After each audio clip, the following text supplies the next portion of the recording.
Now where are we? We did gluttony. Stupid baby. Alright, so now we're gonna enter pride. The next few songs are the prologue to the well-known story of evil or pride. It tells about the three heroes, Iluka, Leonhart, and Miriam, and their king Arth. Together they united Lusitania after it became free from Byzantine rule. The importance of this friendship cannot be overstated. Iluka has no family, no homes, no friends, no rest. Her unusually long life consists only in running around, finding and fixing the effects of evil in the world.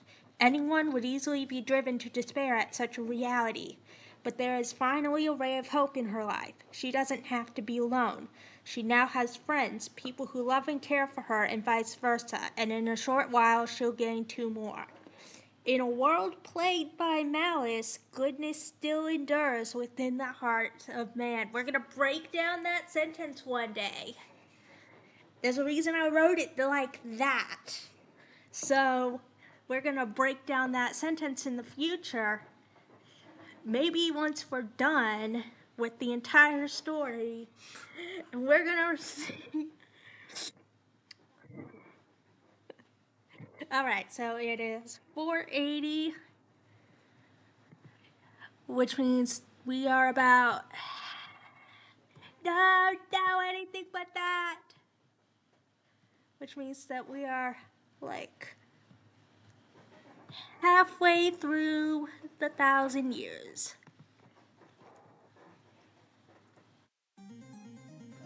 Oh, the quote. He put a soul in a mud doll and changed it into the dead prince. We're going to learn about a new spirit.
All right.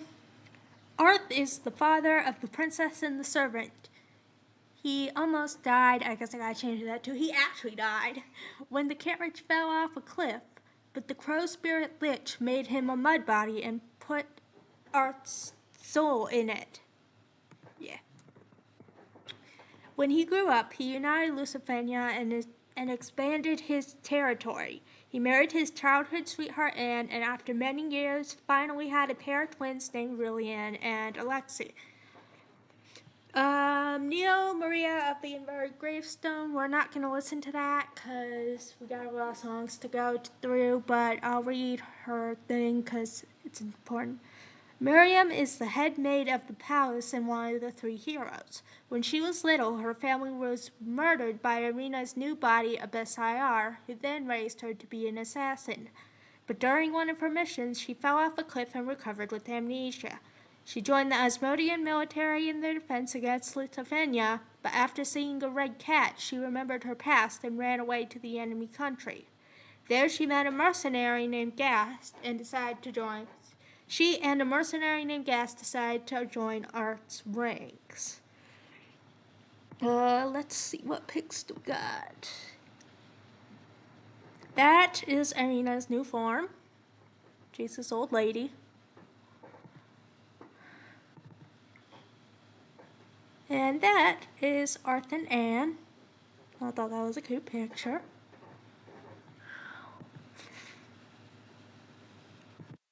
Oh, that's Lich. That's his friend Eater. I got a couple words on them once we're done with the three heroes.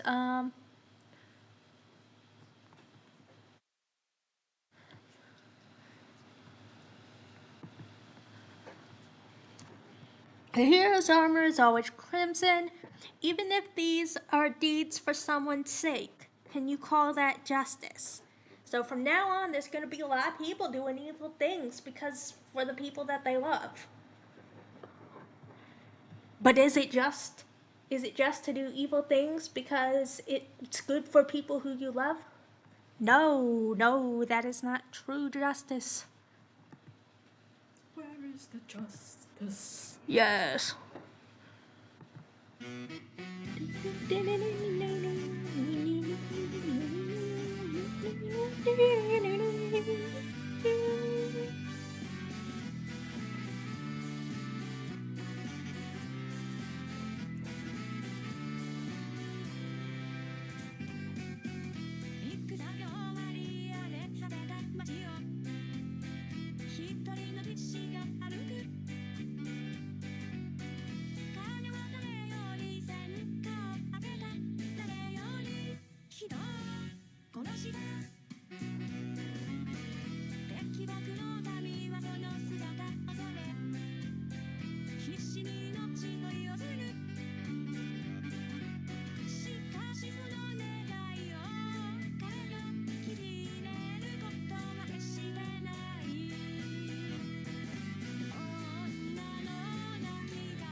して裏切り気がつけば騎士は大勢の敵に囲まれていた彼らがただの兵士でないことは明らかだったおとなしく娘を差し出せと迫る苦の装束のようだ従えばおそらく娘の命はないだろうしかしそれは騎士にとって望むところだったはずそのためにこの今まで勝っていたのだから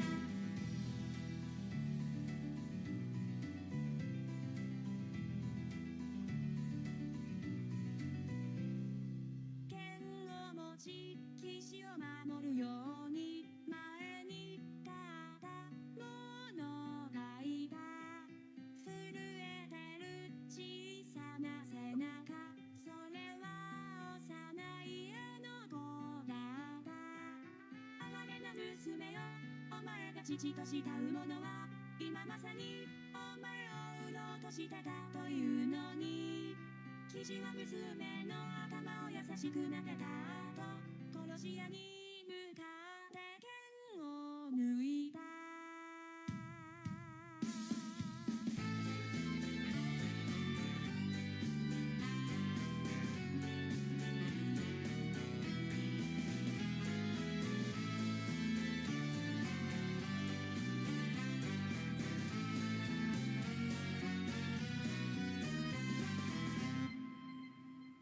英雄の鎧忘れに青くそれは人々夕焼けの色血塗られた時代の中手をつないで歩いていく騎士と娘戦場には正義も悪もない食材の日はいつかやってくるだろうやがて来るその時まで彼は父でいようと決意した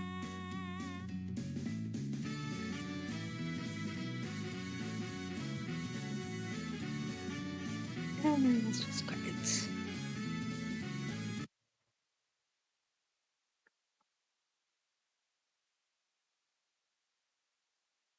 Leonhardt was Bosnian, but after seeing how beautiful Anne was, he defected to Lithuania and chose to fight against his birth country. I don't know why, but one day he found a baby, the sole survivor of a village attack. The imperial family crest was on her clothes, so he should have killed her.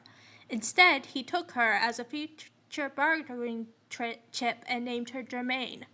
Later, some spies led by Abyss came for Germaine and asked Leonhardt to hand her over. Seeing Germaine defend him, he refused and resolved to then on treat her as his true daughter. After Earth died, Alexei was supposed to be his successor, but one of the ministers was fighting to get Lilian on the throne. After an assassination attempt against Alexei, Anne had him sent to live with Leonhardt and Germaine for his safety. Leonhardt taught Alexei, now called Alan, sword fighting, and after Anne's death had him return to the palace. To preserve his safety, and because Lilian herself had forgotten about him, he was made a servant. And one more thing. Lich was banished from the forest for making Arp a body. So he made bodies for himself and his bear friend Eater, and they eventually meet up with Manica and become her servants. So in the beginning, Lich was one of those trapped in the Ark. Otherwise, he would have likely unlocked it and made everyone temporary mud bodies. If Project Ma went as planned and Levian and Behemoth got the twin bodies, it's likely he would have made mud bodies for the other spirits that would last until Behemoth got old enough to make them permanent ones. I was going to say something.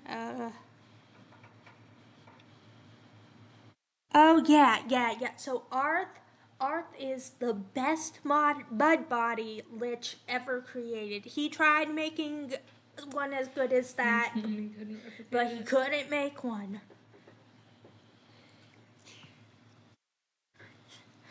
Okay, swear an oath on that bridge.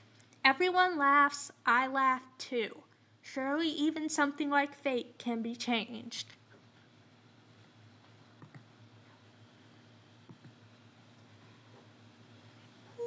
Ideas move fast. Then, reality hits. That's why I use... If we can make Servant of Evil the last song, because the rest of the song says a bit of reading, and we can do that tomorrow. But I want to stop at Servant of Evil, so there's like less stuff to finish up Pride with.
Sickle.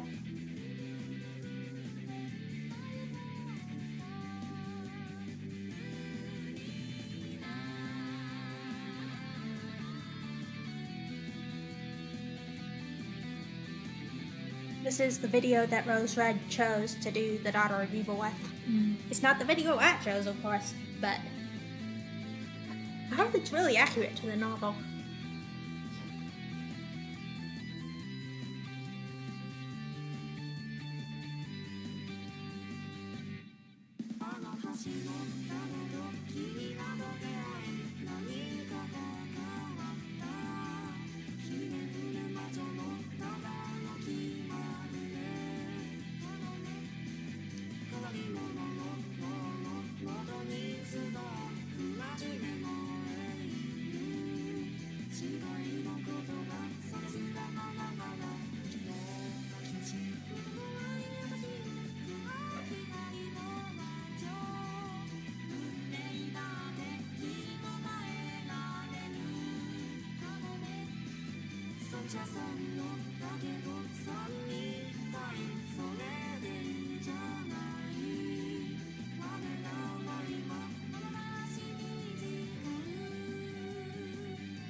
This is Lillian and Alan when they were still together and they were little.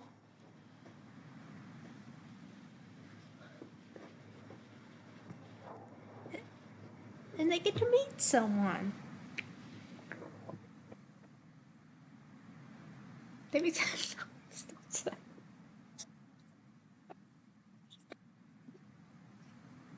That would be pretty funny.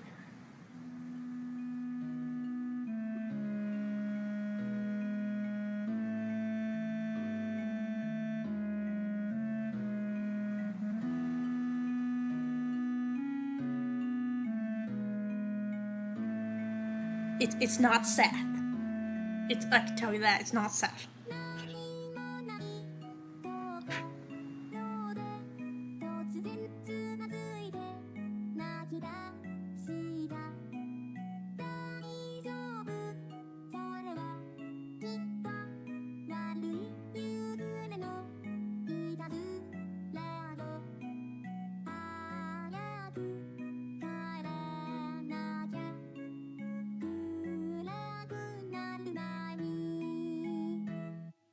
水平線が向こうで悪魔が二度目だ笑ってた私の黒いお腹に君たちを入れて遊ぼうよ早く帰らなきゃ倒れられるまでに仲間に隠してた小さな箱を夜のように包まれてもう二度と見つからない夕焼けを二人で半分ずつ分け合おう私は見る僕は夜手をつなげばオレンジの空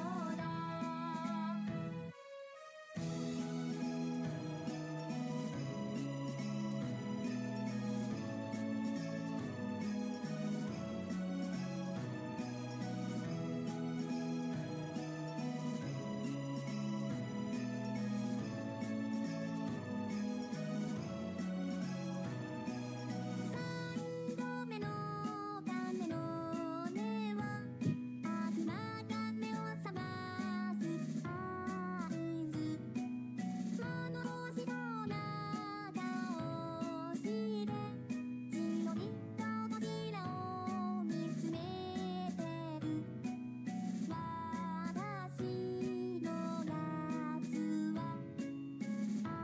あげないからねお腹が空いたと悪魔がとても悲しそうな顔をした世界のすべての人でも私の中は膨れないとかわいそうだからおやつを分けてあげるありがとうおじさまお礼にこの海の小さな秘密をこざり教えてあげましょう夕焼けを二人で半分ずつ分け合おう後で君にも教えてあげるこの海の素敵な秘密夕焼けを二人で半分ずつ分け合おう私は見る僕は夜手をつなげばオレンジの空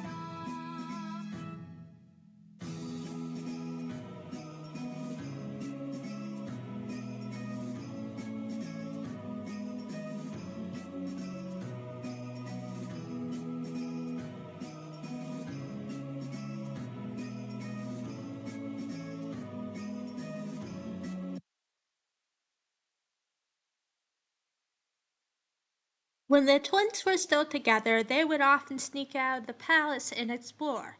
One day they found a box on the beach with a mirror inside. The demon of gluttony appeared from the mirror because she had been transferred there by Abyss.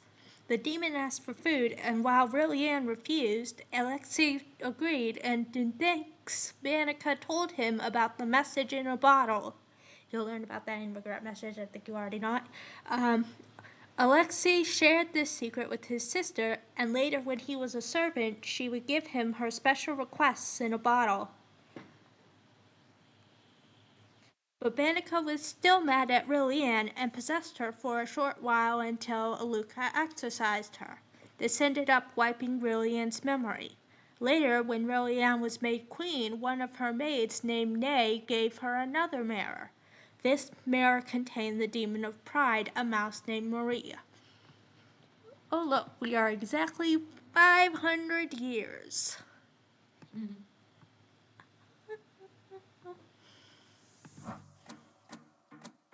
Yay. Let's see what the text is. I think it's in English and Spanish, so we gotta find it. Oh, we got English subtitles just reading down here. I don't know. They'll probably be up here, down here, somewhere.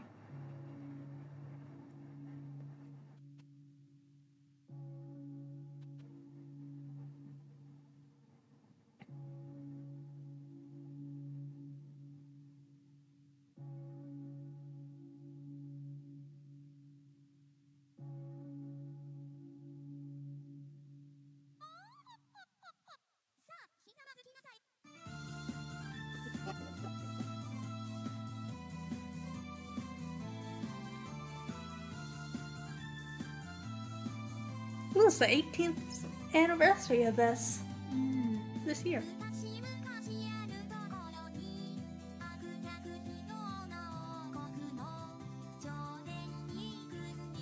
So weird.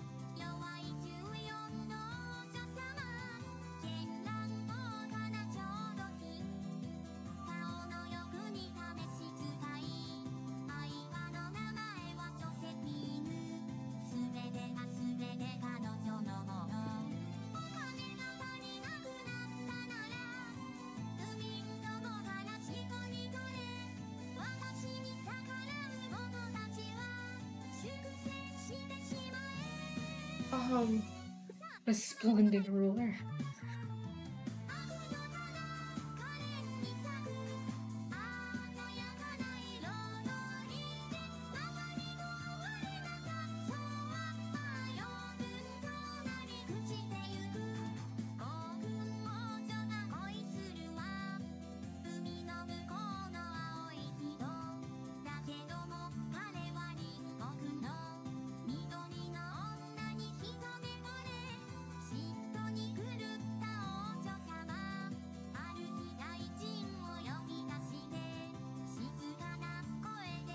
That's not Abyss.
Something that's annoying is that people will always ask, did she kill more people than Hitler or Stalin? And it's like, dude, she killed a lot of people for her time, and she didn't blow up the world. Oh, her horse Josephine, that's Held's daughter, I think. Okay. Lillian's rule worsened until the country went into a famine. Lanhart told her to give food from the palace storehouses to the people, but she told them to eat cake, of course. Lanhart decided to secretly hand out the food himself. Lillian knew she couldn't execute Lanhart because he was famous for being one of the three heroes, so she told Alan to kill him. She called Lanhart to her room and pretended to commend his generosity, giving him drugged wine while they talked. When Lanhart was leaving the palace, Alan attacked and killed him. So, who did Alan kill?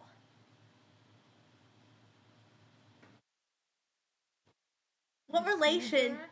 What relation do they have? Him some, right? Yeah, he raised him. He killed his adopted dad.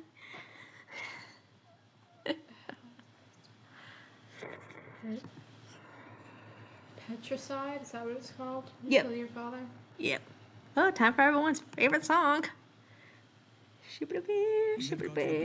The prince's name is Kyle. And everybody's like, I hate Kyle. And I guess when they watch the Kyle song, they kind of hate Kyle less, but this is why they hate Kyle. Nutrition apps, inventory trackers, onboarding. 入りでごめんなさい弱音を吐いた少女村の人とは違い白い髪夜の奥の洗面所彼女がひざまずいて友達が少しいてねえただ僕は彼女の願い叶えてあげたかっただけどこの体ではできないそんな時に現れた気まぐれな魔導士が生命の僕を一人生まれ変わらせた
That's the right one.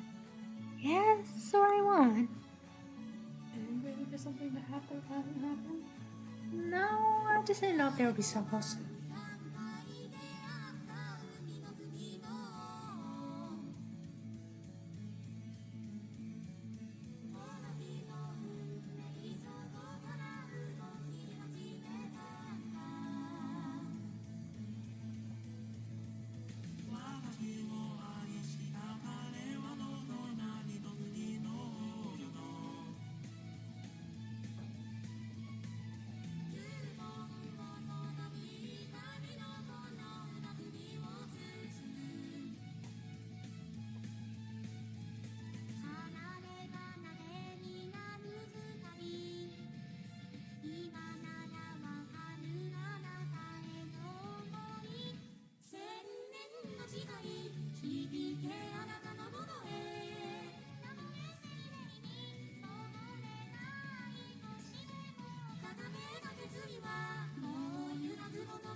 Michaela is a robin spirit in Held's Forest, now called the Millennial Tree Forest.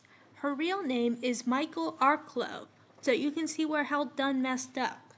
It's like Held had a list of names and he couldn't read, so he just said, "Boo, Michaela." Lynch is her brother, actually. And, well, Lynch is pretty jealous of her. Lynch is jealous of everyone. He doesn't like Sap. He doesn't like Bahemo. He doesn't like Lit had some Michaela. personal issues and used to work Yeah. there. Yeah. One day, she was injured while trying to gather fruit and was nursed back to health by an albino girl named Clarith. Clarith was an outcast because back in Eve's time, her clan was another terrorist group that would frequently target villages in Ethelgord. Michaela felt sorry for her, but there wasn't much she could do as a bird. One day, Iluka came to the forest and asked Held for a couple of spirits she could train as her apprentices. It's been about 500 years, and while she can change her body, she can't change her tiring mind. She could also use an extra pair of hands for the treasure hunt. Michaela and her chipmunk friend Amelia were chosen. When she became human, she chose to look like Eve because back then she would watch Eve in the forest and thought she was beautiful. Normally, she would have lost her spirit memories, but Held knew how to preserve them. Iluka trained the girls, then told Michaela to go to the city of Acid, or is it? Yeah, I guess we're just going to call it Acid, while she and Gumilia went to Lucifenia. Now, when the girls were chosen, Held gave them a secret mission. There was a great, great evil asleep in the world, worse than Irina, worse than the Sins, but not quite worse than Seth. Not yet. It could get as bad as Seth. If it awoke, it could mean the inevitable end of humanity. Michaela and Gamelia were to keep an eye out and use the powers Iluka was going to teach them to fight, defeat, and banish the monster as soon as it appeared. It could be anyone, a contractor, a demon, another sorcerer, an insane tyrant, Levion Behemo, the evil disease. It could actually be Seth, and I'm trying to trick you. Or maybe, by some whacked out twist of fate, it's all of the above. I gotta see that. So, where do you think this evil monster is? At the palace? Alright. I don't know. Is that your final answer? Don't worry, we'll find out at the end of this. Because I'm gonna just outright tell you. Once we're done with Pride. It'll be like the last thing. Michaela went to the forest, but fainted there and was found by Clarith. She stayed with Clarith in the village until her mother died, after which they went to Acid. They found new jobs working in the mansion of the merchant Keel Freezus. Michaela would also go to banquets and sing. There she met Prince Kyle Marlin. So, Keel Freezus, he's a merchant. He's going to start something called the Freezus Foundation. It's like a historical foundation. I forgot exactly what it does, but it is extremely important economy-wise and stuff. But Keel is a goal child that Seth made. He was in... Seth had some frozen gold children in preservation, and Keel escaped from the lab, the underground lab where they were, and he entered society, grew up, got adopted and stuff, but he is not evil.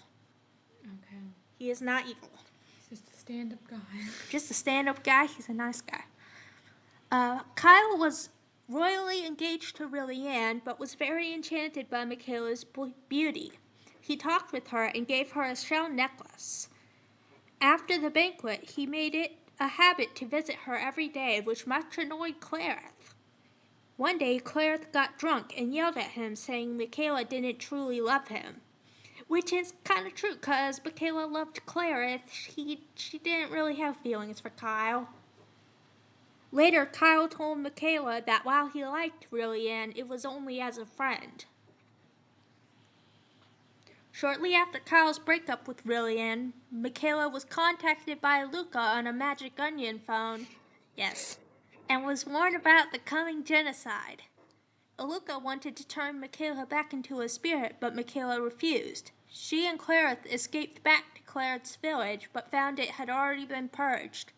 When soldiers were coming to surround them, Clarith knocked Michaela out with a sleeping pill after the promise to meet again and live in the forest like Adam and Eve. Like, literally, like Adam and Eve. Yeah. Michaela was hidden in a well, and Clarith was captured while trying to distract the soldiers. Keel told Alan where she was hiding, and Alan went there to deliver the message that Kyle would be there to rescue her in a few days.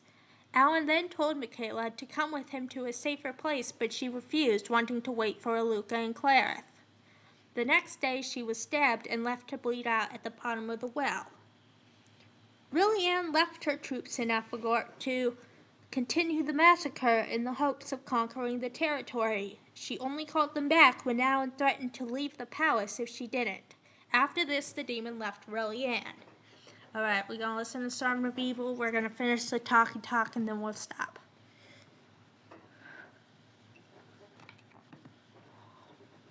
I hope I'm not going too fast. Am I going too fast? No. I just know you got stuff. The way you say an idea in your mind. I mean, it just feels like it's all rushing, but there really isn't a safe way to read the books and not get like, well, back then this actually happened, and well, it's a massive spoiler. It's.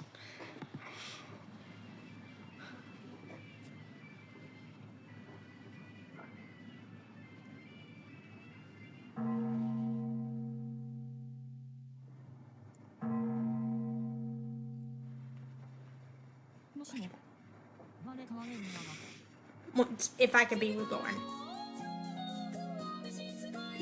Okay, we're gonna turn off the lyrics because now they're not good. There they are.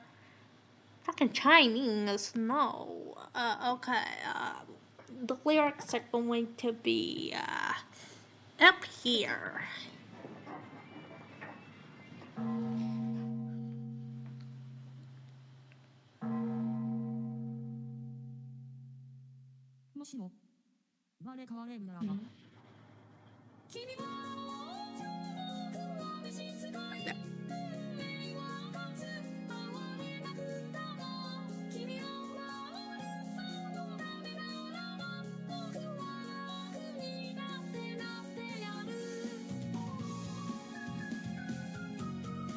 I wish I could be reborn so I could learn this series all over again.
I think I've seen this before. I showed you it Okay. a zillion years ago.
But it didn't form attachment like this with the man who helped raise you. That is true.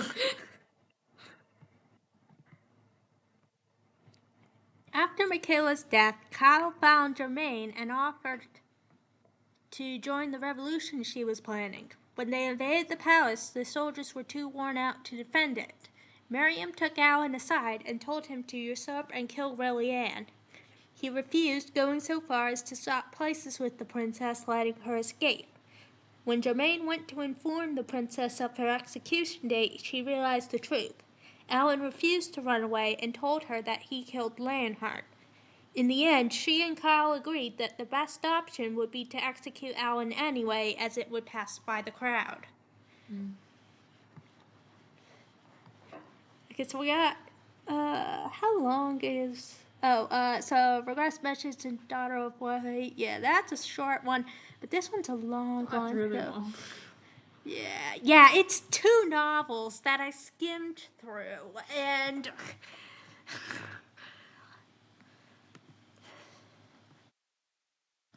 but the information in there is important to why all this stuff was happening and what Irina was doing behind the scenes to make it all happen. All right.